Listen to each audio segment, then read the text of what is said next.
જય દ્વારકાધીશ મિત્રો, ચાલો આજની વાર્તા શરૂ કરીએ। મારો કમાતો દીકરો ચાલ્યો ગયો અને હજુ તારા હાથ સાથ નહીં રહેતા। કલંકણીની, તું શહેરમાં જઈને બહુ મોટો જ્ઞાની થઈ ગયો છે। કરણ, તને ગામ અને સમાજની શું ખબર હોય? બા બસ કરો, હવે તારી હિંમત કેવી રીતે થઈ ભાભી પર હાથ ઉપાડવાની? એમણે શું ગુનો કર્યો છે?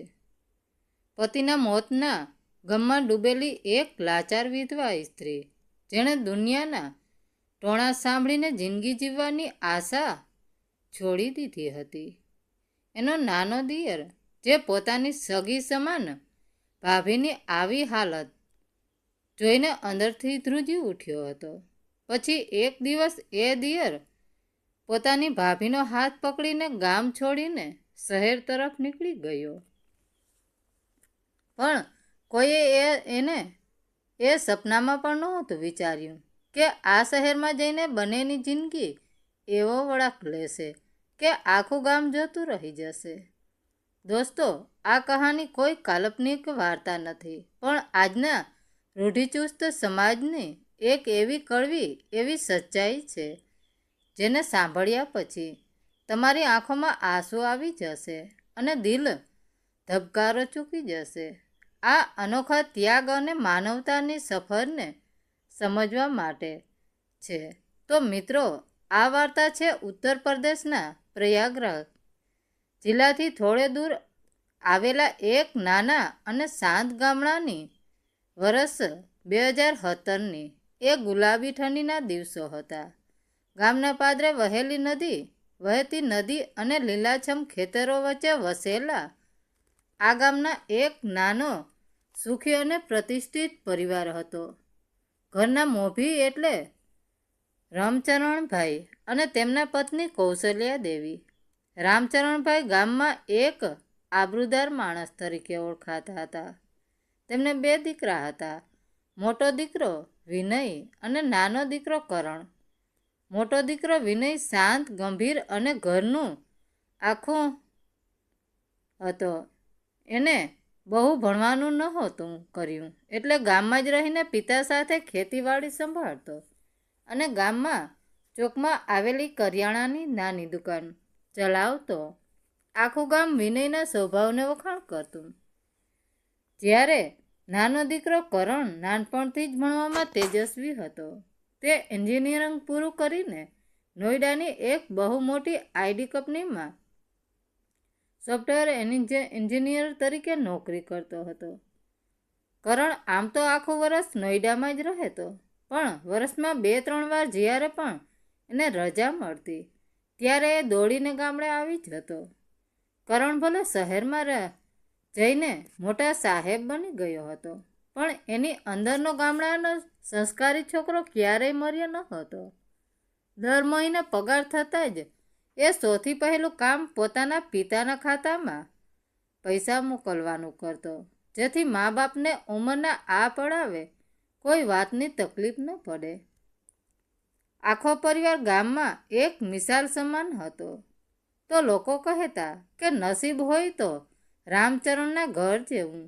બંને દીકરા જાણે શ્રાવણના અવતાર છે। કરણ જ્યારે પણ ગામડે આવતો ત્યારે આખા ઘરમાં દિવાળી જેવો માહોલ થઈ જતો।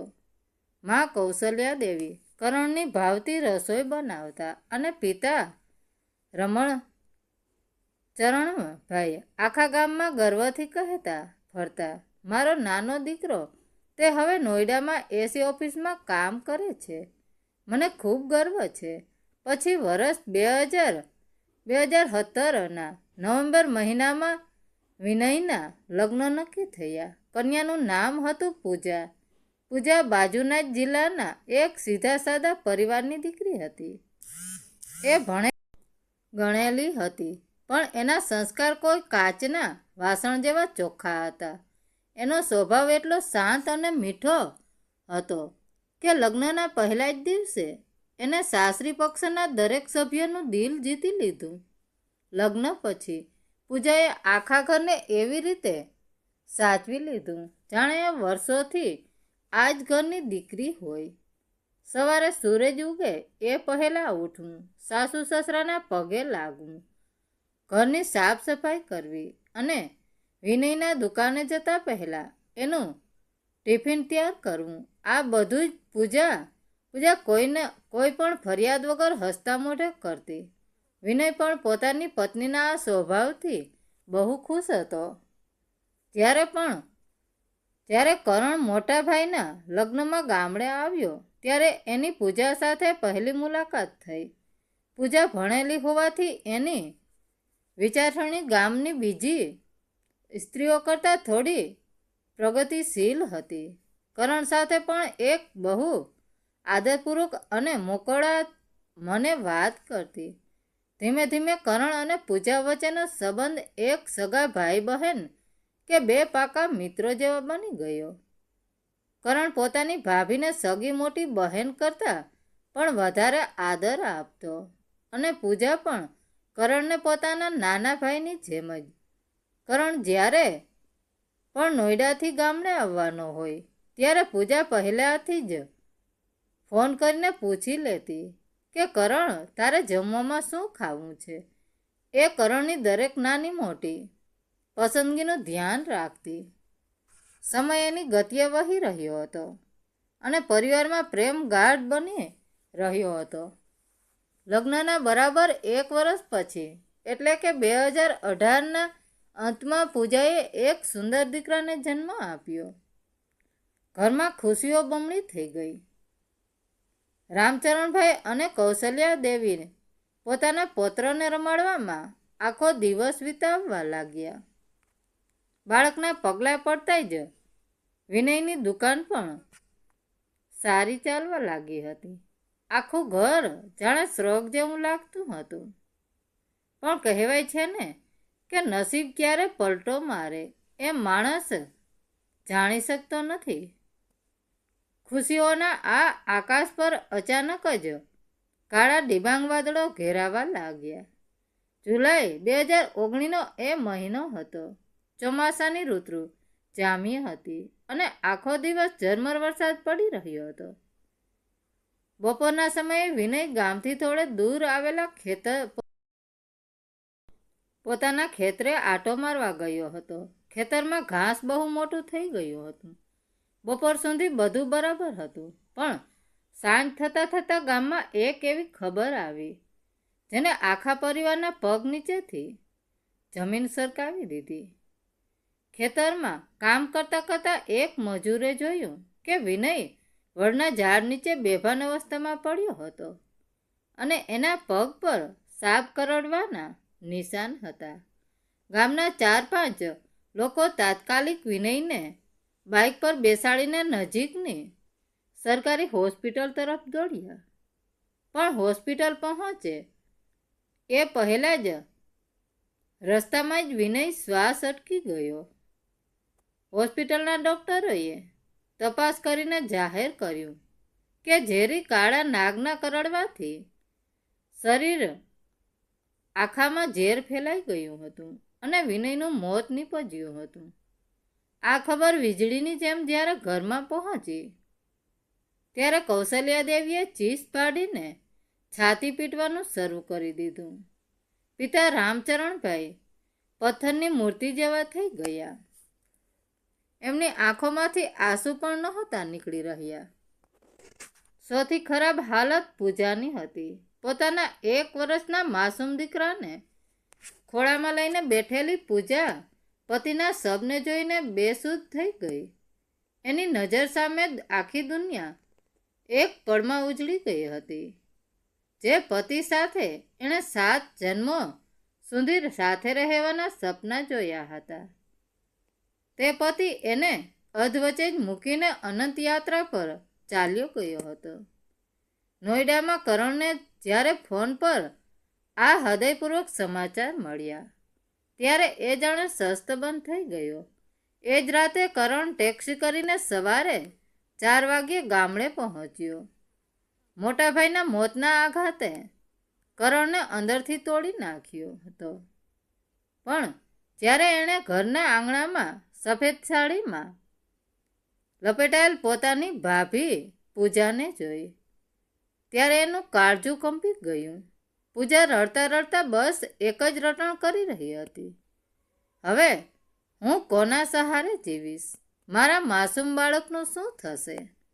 કરણ પોતાની જાતને સંભાળીને ભાભીને આશ્વાસન આપવા લાગ્યો. પોતાના વૃદ્ધ મા બાપના આંસુ લૂછવા લાગ્યો. જેમ તેમ કરીને વિનયની અંતિમ વિધિ પતી ગઈ. ગામના લોકો શોક વ્યક્ત કરવા ઘરે આવવા જવા લાગ્યા. પણ માણસની અસલી પરીક્ષા આવા જ સમયે થતી હોય છે. શોક માનવામાં આવતા લોકોમાં જ કેટલાક એવા ઝેરીલા માણસો પણ હતા, જેઓ સહાનુભૂતિના નામે ઘરમાં કડવાશનું ઝેર ઘોળવાનું કામ શરૂ કરી ચૂક્યા હતા. ગામની 3-4 સ્ત્રીઓ ઓસરીમાં બેસીને અંદરોઅંદર ગણગણાટ કરતી હતી. જ્યારથી આ છોકરીના પગ આ ઘરમાં પડ્યા છે, ત્યારથી આ ઘરની ખુશીઓને નજર લાગી ગઈ છે. ખબર નહીં કેવા નસીબ લઈને આવી છે કે લગ્નના માંડ 1.5 વર્ષમાં જ જુવાનજોત દીકરાને ખાઈ ગઈ. શરૂઆતમાં કૌશલ્યા દેવી કે રામચરણભાઈએ આ વાતો પર ધ્યાન ન આપ્યું, પણ જ્યારે રોજ રોજ સવાર સાંજ ગામની સ્ત્રીઓ ઘરમાં આવીને આ જ વાતો દોહરાવવા લાગી, ત્યારે એ કડવા વેણની અસર કૌશલ્યા દેવીના મગજ પર થવા લાગી. પુત્ર ગમવાનો ગમ હવે ક્રોધ અને અંધવિશ્વાસમાં બદલાવા લાગ્યો હતો. પૂજા પોતાના દિલ પર પથ્થર મૂકીને પહેલાની જેમ જે સવારે વહેલી ઉઠતી, સાસુ સસરા માટે ચા નાસ્તો બનાવતી, દીકરાને સંભાળતી અને આખા ઘરનું કામ કરતી, પણ હવે ઘરમાં એનું સ્થાન બદલાઈ ગયું હતું. હવે એની દરેક નાની વાત પર ટોણા મારવાનું શરૂ થઈ ગયું હતું. એક દિવસ સવારે પૂજા રસોડામાં લોટ બાંધી રહી હતી, ત્યારે એના હાથમાંથી ભૂલથી સ્ટીલનું તપેલું નીચે પડી ગયું અને મોટો અવાજ થયો. આ સાંભળીને કૌશલ્યા દેવી રસોડાના દરવાજે આવીને ગુસ્સામાં તાડુક્યા. તારા પગલાં જ આ ઘરમાં એવા પડ્યા કે આખું ઘર ઉજળી ગયું. મારો કમાતો દીકરો ચાલ્યો ગયો અને હજુ તારા હાથ શાંત નથી રહેતા. કલંકણીની આ સાંભળીને પૂજાના હાથ કાંપવા લાગ્યા. એની આંખોમાંથી દળદળ આંસુ વહેવા લાગ્યા. એને ક્યારેય સપનામાં પણ નહોતું વિચાર્યું કે જે સાસુ એને પોતાની સગી દીકરીની જેમ રાખતા હતા, તે જ સાસુ એક દિવસ એને આવી નિર્દય વાત કહે છે. એ રાત્રે પૂજા પોતાની રૂમમાં ઓશિકા આડું મોઢું રાખીને આખી રાત રડતી રહી, પણ એને પિયરમાં કે કોઈને ફરિયાદ ન કરી. એને આશા હતી કે સમય જતાં માજીનો ગુસ્સો શાંત થઈ જશે, પણ સમય વહેવાની સાથે પરિસ્થિતિ વધુ વણસતી ગઈ. હવે તો નાની નાની વાતોમાં પૂજાને અપશબ્દો કહેવામાં આવતા. ક્યારેક રસોઈમાં મીઠું ઓછું વધારે થાય, ક્યારેક બાળક રડવા લાગે તો તરત જ એને ગાળો પાડવામાં આવતી.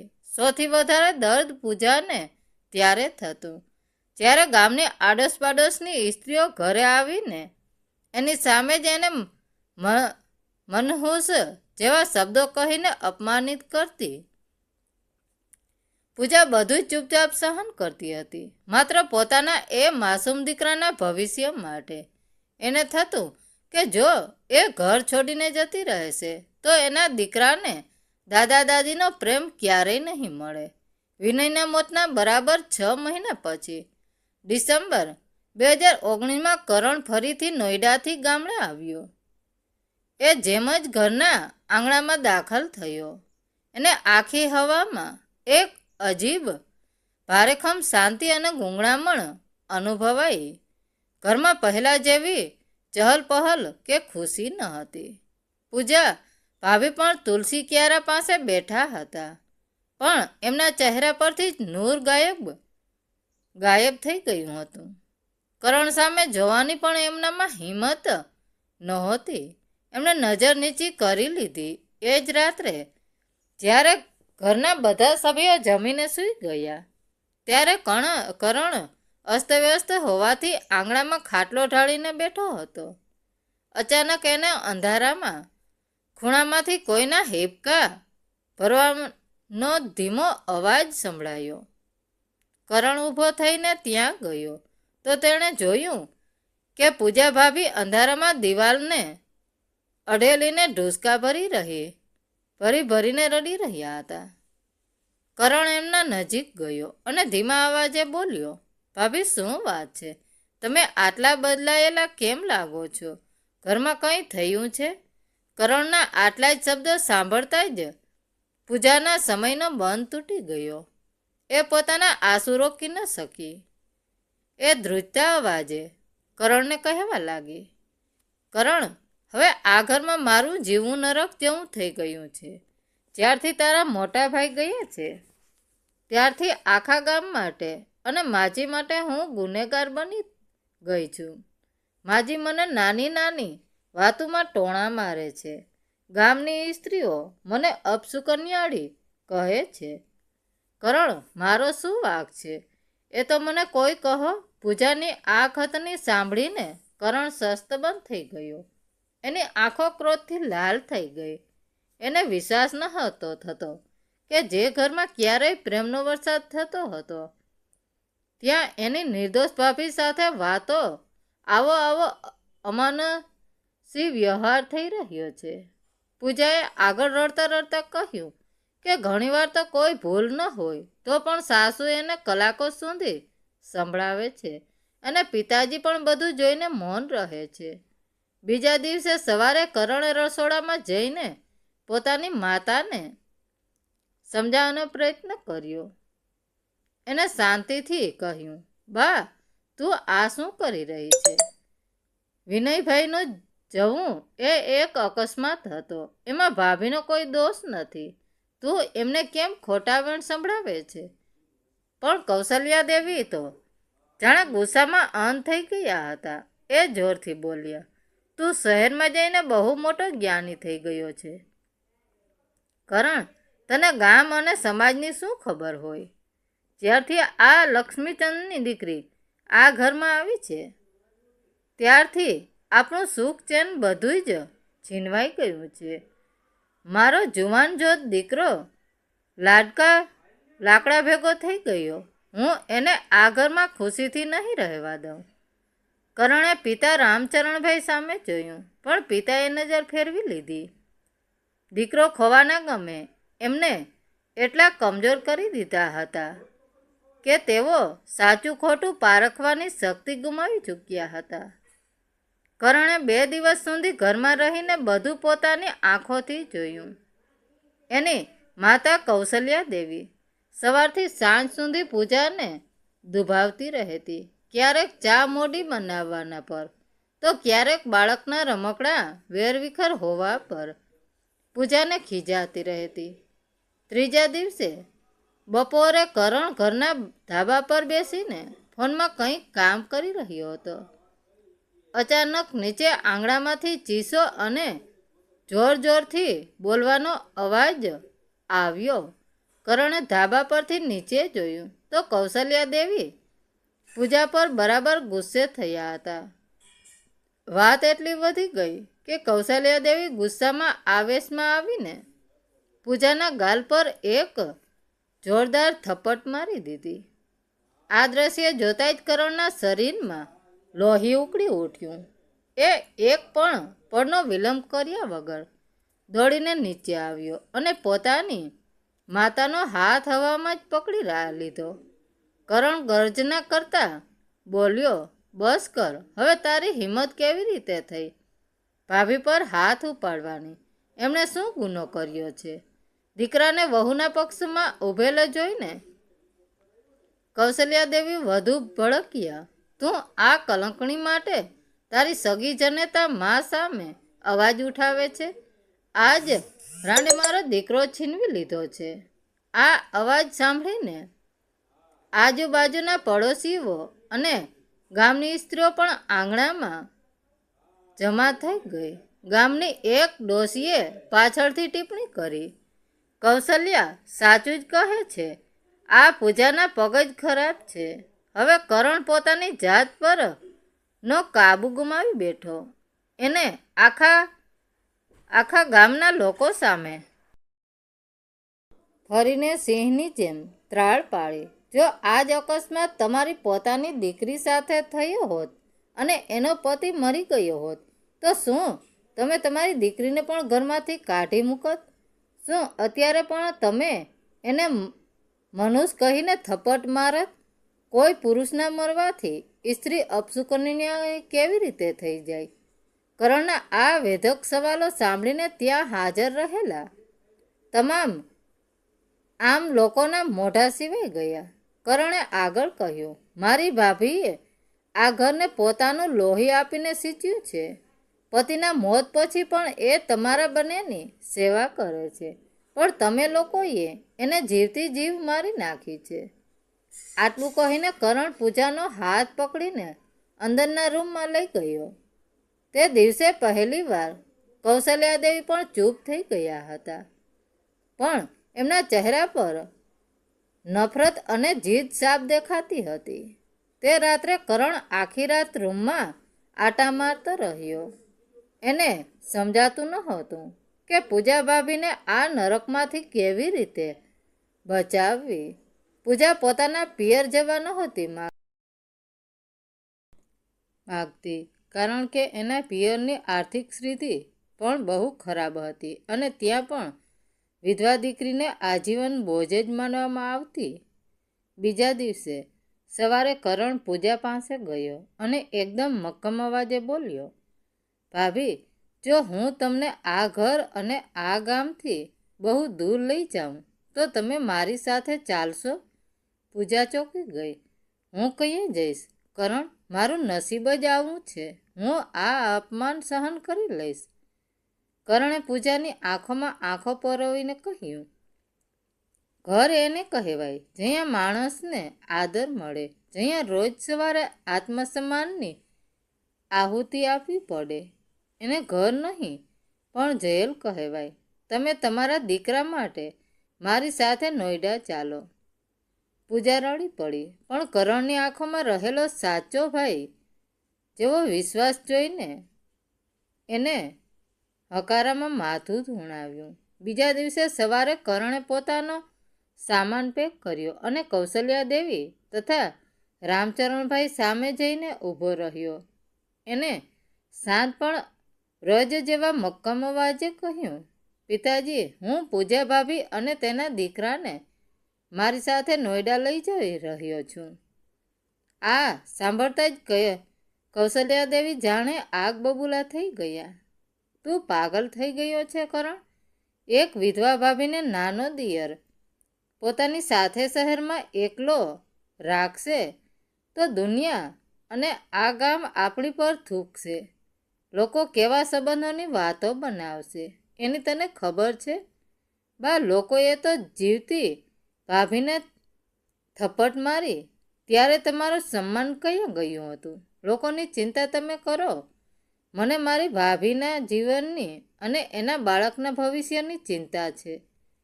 પિતાએ વારવાનો પ્રયત્ન કર્યો, પણ કરણ એક પણ શબ્દ સાંભળ્યા વગર પૂજા અને તેના માસૂમ બાળકને લઈને ઘરની બહાર નીકળી ગયો. ગામના ચોકે ઊભેલા લોકો બંનેને પાપી નજર જોઈ રહ્યા હતા. અંદરો અંદર કાન ભભેરણી કરી રહ્યા હતા, પણ કરણે પાછું વળીને ન જોયું. થોડા કલાકો પછી સફર પછી તેઓ નોઈડા પહોંચ્યા. કરણ પહેલાં તો સિંગલ રૂમમાં હોટલમાં રહેતો હતો, પણ ભાભી અને બાળક આવવાના હોવાથી એને તાત્કાલિક લોન લઈને એક નાનો પણ સારો 2 BHK ફ્લેટ ભાડે રાખ્યો. પૂજા માટે આ શહેર તદ્દન નવું હતું. ગગનચુંબી ઇમારતો અને દોડતી ગાડીઓ વચ્ચે એ અજાણ્યો ભય અનુભવતી હતી, પણ ગામની એ ગૂંગળામણ ભરી નફરત કરતાં અહીંની શાંતિ એને રાહત આપી રહી હતી. દિવસો વીતતા ગયા. કરણ સવારે 9 વાગ્યે ઓફિસે જતો અને સાંજે 7 વાગ્યે પાછો આવતો. પૂજા ઘરનું ધ્યાન રાખતી અને કરણ માટે પ્રેમથી જમવાનું બનાવતી. કરણે ક્યારેય પૂજાને એવું ન અનુભવવા દીધું કે તે એની પર કોઈ ઉપકાર કરી રહ્યો છે. તે પૂજાને ઘરની માલકીણ જેટલો જ આદર આપતો. પણ આ સમજ શહેરમાં આવ્યા પછી પણ માણસોનો પીછો કયા છોડે છે. કરણના ઓફિસના કેટલાક મિત્રો જ્યારે ક્યારેય એના ફ્લેટ પર આવતા ત્યારે તેઓ પૂજાને જોઈને અંદરોઅંદર આંખોના ઈશારા કરતા. એક દિવસ કરણનો એક ખાસ મિત્ર હસતા હસતા બોલ્યો, કેમ ભાઈ કરણ, સગી ભાભીને સીધી ગામડેથી અહીં લઈ આવ્યો? હવે તો જિંદગી મજામાં કટતી હશે ને? આ સાંભળીને કરણની મુઠ્ઠીઓ ભીસાઈ ગઈ. એને એ મિત્રનું મોઢું તોડી નાખવાનું મન થયું, પણ એણે માંડ ગુસ્સો પી લીધો. આવા ટોળા અને કટાક્ષ પૂજાના કાન સુધી પણ પહોંચતા હતા. સોસાયટીની સ્ત્રીઓ પણ પૂજાને શંકાની નજરે જોતી હતી કે આટલો જુવાન છોકરો આ વિધવા સ્ત્રીને કેમ સાચવે છે. એક રાત્રે પૂજાએ કરણને જમાડતી વખતે પૂછ્યું, કરણ, સોસાયટીના લોકો અને તારા મિત્રો આપણા વિશે બહાર શું વાતો કરે છે? કરણે વાત ટાળવાનો પ્રયત્ન કર્યો. અરે ભાભી, લોકોનું કામ તો બોલવાનું છે, તમે ધ્યાન ન આપો. પણ પૂજાના ચહેરા પર ગંભીરતા હતી. એને કહ્યું, કરણ, મને ખબર છે કે લોકો આપણા પવિત્ર સંબંધ પર કાદવ ઉછાળી રહ્યા છે. આ સમાજ બહુ ક્રૂર છે. જો તારે સાચે જ આ લોકોના મોઢા બંધ કરવા હોય તો તારે મારી સાથે લગ્ન કરવા પડશે. પૂજાના મોઢેથી લગ્ન શબ્દ સાંભળતા જ કરણના હાથમાંથી રોટલીનો ટુકડો નીચે પડી ગયો. એ શસ્તબંધ થઈને પૂજા સામે જોઈ રહ્યો. એને ક્યારેય પોતાની ભાભીને એ નજરે નહોતી જોઈ. એના મનમાં પૂજા પ્રત્યે માત્ર આદર અને રક્ષણની ભાવના હતી. પણ પૂજાની વાતમાં એક કડવી સચ્ચાઈ હતી. આ સમાજ કોઈ પુરુષ અને સ્ત્રીને લગ્નના બંધન વગર સામાન્ય જીવવા દે તેમ ન હતો. તે રાત્રે કરણ બાલ્કનીમાં ઊભો આખી રાત સિગરેટના ધુમાડા ઉડાડતો રહ્યો અને વિચારતો રહ્યો. એક તરફ એના મૃત ભાઈ વિનયની યાદો હતી, બીજી તરફ સમાજની દિવાલ હતી અને ત્રીજી તરફ એક લાચાર સ્ત્રી અને એના ભાઈના લોહી સમાન માસૂમ બાળકનું ભવિષ્ય હતું. સવારે સૂરજ ઉગતાની સાથે જ કરણે દિલનો અવાજ સાંભળ્યો. એ પૂજા પાસે ગયો અને બોલ્યો, ભાભી, જો તમને લાગતું હોય કે આ જ એક રસ્તો છે તો હું તૈયાર છું. હવેથી તમારા અને આ બાળકની જવાબદારી મારી છે. તેના 4 દિવસ પછી વર્ષ 2020ના જાન્યુઆરી મહિનાની એક સવારે કરણ અને પૂજાએ નોઈડાના એક નાના હનુમાન એક મંદિરમાં જઈને બહુ જ સાદગીથી લગ્ન કરી લીધા. કોઈ બેન્ડ વાજા ન હતા, કોઈ જાનૈયા ના હતા. બસ 2 તૂટેલા મનના માણસોએ એકબીજાનો હાથ પકડી લીધો હતો.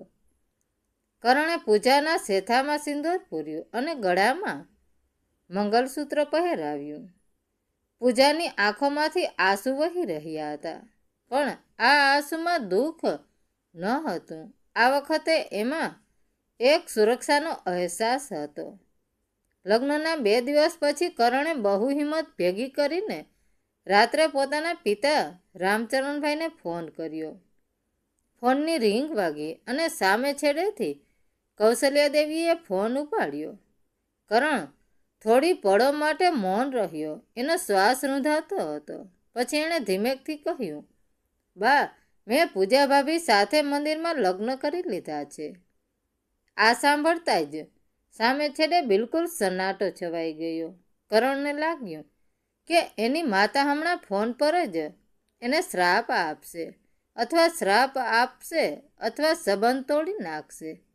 પણ બીજી જ સેકન્ડે ફોનમાંથી કૌશલ્યાદેવીના ધ્રુજતા અને રડવાનો અવાજ આવ્યો. તેઓ જોર જોરથી રડતા રડતા બોલ્યા, તે બહુ મોટું પુણ્યનું કામ કર્યું છે. ભગવાને જ તારા હાથે આ નિર્ણય લેવડાવ્યો છે, જેથી અમારા પાપનું પ્રાયશ્ચિત થઈ શકે. માતાના મોઢેથી આ શબ્દ સાંભળીને કરણની આંખો પણ ભરાઈ આવી. કૌશલ્યા દેવીએ રડતા રડતા સ્વીકાર્યું, બેટા, જ્યારથી પૂજા આ ઘરમાંથી ગઈ છે ત્યારથી આ ઘર સ્મશાન જેવું થઈ ગયું છે. કરમની કઠણાઈ તો જો. જે ગામ લોકોના કહેવાથી મેં મારી સોના જેવી વહુ પર હાથ ઉપાડ્યો હતો, એ જ ગામ લોકો આજે મારી મજાક ઉડાવે છે કે કૌશલ્યાએ પોતાની વહુને ઘરમાંથી કાઢી મૂકી. મને સમજાઈ ગયું કે ભૂલ પૂજાના નસીબની નહોતી, ભૂલ મારી પાપી વિચારસરણીની હતી. મેં મારી દીકરી સમાન વહુને બહુ રડાવી છે. બેટા, મને માફ કરી દે. પૂજા પણ કરણની બાજુમાં બેસીને આ બધી વાત સાંભળતી હતી. સાસુના મોઢેથી પસ્તાવાના આ શબ્દો સાંભળીને પૂજા પણ પોતાના આંસુ રોકી ન શકી. એણે ફોન પોતાના હાથમાં લીધો અને બોલી, માજી, એવું ન બોલો. તમે તો મારા માતા પિતા છો. ત્યાર પછી પિતા રામચરણભાઈએ ફોન લીધો અને ભારે અવાજે કહ્યું, દીકરા કરણ, તે આજે રામચરણનું માથું સમાજમાં ઊંચું કરી દીધું. જો તે પૂજાનો હાથ ન પકડ્યો હોત તો એ આખી જિંદગી ઘૂંટડાઈને મરી જાત. અમે વિનયના મોતના ગામમાં એટલા થઈ ગયા હતા કે સાચા અને ખોટાનો તફાવત જ ભૂલી ગયા હતા. અમારો દીકરો તો પાછો નહીં આવે, પણ તે અમારા ઘરની આબરૂ અને વિનયના અંશને બચાવી લીધો છે. માજીએ ફોન પર કરગરતા કહ્યું, બેટા, જો થઈ શકે તો એકવાર ઘરે આવો. આ વખતે હું મારી વહુને નહીં, મારી દીકરીને ગૃહપ્રવેશ કરાવીશ. આ વાતને પણ 6 મહિના વીતી ગયા. વર્ષ 2020ના ઓગસ્ટ મહિનામાં રક્ષાબંધનના તહેવાર પર કરણે ગામડે જવાનો નિર્ણય કર્યો. પૂજા શરૂઆતમાં બહુ ડરેલી હતી. તેને જૂના દિવસો યાદ આવી જતા હતા કે ગામના લોકો ફરીથી એને કલંકિત કહેશે. તો પણ કરણે એનો હાથ પકડીને ભરોસો આપ્યો, પૂજા, હવે તું એકલી નથી. તારો પતિ તારી સાથે છે.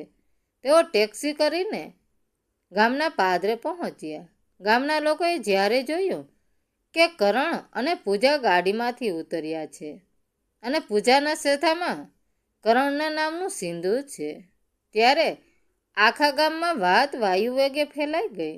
કેટલાય લોકો પોતાના ઘરના દરવાજે આવીને ઊભા રહી ગયા. પણ આ વખતે કરણની ચાલમાં કોઈ ડર ન હતો. એના ચહેરા પર એક ગર્વ હતો. તેઓ જેવાય જ ઘરના આંગણામાં પહોંચ્યા, કૌશલ્યા દેવી દોડીને બહાર આવ્યા. પૂજા એમના પગે લાગવા ગઈ, પણ કૌશલ્યા દેવીએ એને રોકી લીધી. એમણે પૂજા સામે હાથ જોડી દીધા અને રડતા રડતા એના પગમાં પડવા ગયા. દીકરી, મને માફ કરી દે. મેં તારા પર બહુ જુલમ કર્યો છે. પૂજાએ તરત જ સાસુને પકડી લીધા અને બંને સાસુ વહુ એકબીજાને ગળે વળગીને આંગણાની વચ્ચે જ ફૂટ ફૂટ કરીને રડી પડ્યા. આ દ્રશ્ય જોઈને ત્યાં ઊભેલા પડોશીઓની આંખો પણ ભીની થઈ ગઈ. પિતા રામચરણભાઈએ પોતાના પૌત્રને તેડી લીધો અને એની આંખોમાંથી પણ ખુશીના આંસુ વહી રહ્યા હતા. જે આંગણામાં ક્યારેય નફરતના ટોણા ગૂંજતા હતા, આજે ત્યાં પ્રેમના આંસુ વહી રહ્યા હતા. સાંજના સમયે ગામની એ જ સ્ત્રીઓ પણ ઘરે આવી જેઓ ક્યારેક પૂજાને મનસુખ કહેતી હતી. પણ આજે કૌશલ્યા દેવીનો મિજાજ બદલાયેલો હતો. એમણે એ સ્ત્રીઓ સામે જોઈને સપ્ત શબ્દોમાં કહી દીધું, બહેનો, મારી દીકરી પૂજા પવિત્ર હતી અને પવિત્ર જ છે. ભૂલ મારી અને તમારી વિચારસરણીની હતી. કોઈ અકસ્માત માટે સ્ત્રીને દોષ આપવો એ સૌથી મોટું પાપ છે. મારા કારણે જે કર્યું છે એનાથી આખા સમાજની આંખો ખુલવી જોઈએ. આ સાંભળીને પેલી સ્ત્રીઓ નીચું માથું કરીને ત્યાંથી સરકી ગઈ. તે દિવસે પહેલીવાર ગામના લોકોને સમજાયું કે અંધવિશ્વાસ કેવી રીતે માણસની અંદરની માનવતાને મારી નાખે છે. આજે વર્ષ 2026 ચાલી રહ્યું છે. આ વાતને 7 વર્ષથી વધુ સમય થઈ ગયો છે. કરણ અને પૂજા આજે નોઈડામાં ખૂબ જ સુખી જિંદગી જીવી રહ્યા છે. એમનો મોટો દીકરો હવે સ્કૂલે જાય છે અને કરણ એને સગા દીકરા કરતાં પણ વધારે પ્રેમ આપે છે. કરણ અને પૂજાને હવે પોતાનું એક બીજું સંતાન પણ છે. દર વર્ષે આખો પરિવાર ગામડે આવે છે અને હવે ગામના લોકો ટોણા નથી મારતા, પણ કરણ અને પૂજાના સંબંધની મિસાલ આપે છે. જે લોકો પહેલાં થૂકતા હતા તે આજે કહે છે કે જો સમાજનો દરેક પુરુષ કરણ જેવો પ્રોગ્રેસિવ થઈ જાય તો આ દેશની કોઈ વિધવા સ્ત્રી ક્યારેય લાચાર નહીં બને. મિત્રો, આ કહાની આપણને એ જ શીખવે છે કે સમાજ ઘણીવાર સત્ય જાણ્યા વગર જ પોતાનો ચુકાદો સંભળાવી દે છે. સમાજ હંમેશા એ જ જુએ છે જે એને જોવું હોય છે, પણ દર વખતે સમાજ સાચો હોય એ જરૂરી નથી. ક્યારેય માણસ અને માનવતાના સંબંધો દુનિયાના બનાવેલા નિયમો કરતાં પણ ઘણા મોટા થઈ જાય છે. જો કરણ તે દિવસે દુનિયાના ડરથી પાછળ હટી ગયો હોત તો પૂજાની જિંદગી કોઈ અંધારા ખૂણામાં જ પૂરી થઈ ગઈ હોત. પણ એને સમાજ કરતાં એક માણસના દર્દને વધારે મહત્ત્વ આપ્યું.